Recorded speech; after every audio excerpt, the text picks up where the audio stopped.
ગુજરાતના મેળાઓ એટલા રસપ્રદ છે કે કેટલીક પરંપરાઓ સાંભળો તો વિશ્વાસ પણ ના આવે. તો ચાલો સૌથી પહેલા વાત કરીએ દાહોદ ગરબાડાના જેસાવાડા ગામમાં ભરાતા ગોળ ગધેડાના મેળાની. હોળી પછીના 5મા, 7મા કે 12મા દિવસે અહીં એક અનોખી પરંપરા જોવા મળે છે. લાકડાના માંચડા પર ગોળની પોટલીઓ મુકાય છે અને યુવાનો તેને લેવા દોડે છે. પણ ટ્વિસ્ટ એ છે કે ત્યાં ઊભેલી સ્ત્રીઓ તેમને લાકડીઓથી રોકે છે અને જો કોઈ ગોળ લઈ જાય તો તેને પોતાની મનગમતી જીવનસાથી મળે છે. હવે ધ્યાનથી સાંભળજો. એક્ઝામ પોઈન્ટથી દાહોદ ગરબાડા એટલે 3 મેળા યાદ રાખવાના: ગોળ ગધેડાનો મેળો હોળી પછી, ગાય ગોહરીનો મેળો દિવાળી પછી એટલે બેસતા વર્ષે, ચૂલનો મેળો હોળી પછી બીજા દિવસે. એક જ જગ્યા અને 3 મેળા. હવે કન્ફ્યુઝન નહીં થાય. અને ખાસ નોંધ, જો ગોળ ઘોડીનો મેળો પૂછે તો જવાબ દાહોદ નહીં પણ સુરતના મહુવાના વાંસકુઈ આવશે.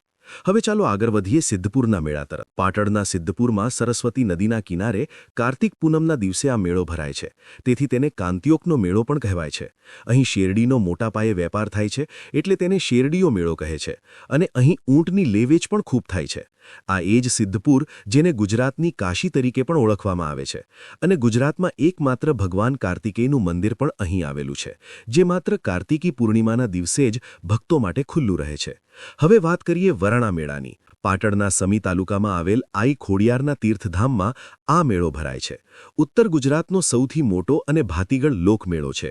અહીં તલ અને સાકરનો પ્રસાદ આપવામાં આવે છે અને આ મેળો મહાસુદ એકમથી શરૂ થઈ પૂનમ સુધી ચાલે છે. હવે તમારો સવાલ: ગધેડાની લેવેચ કયા મેળામાં થાય છે?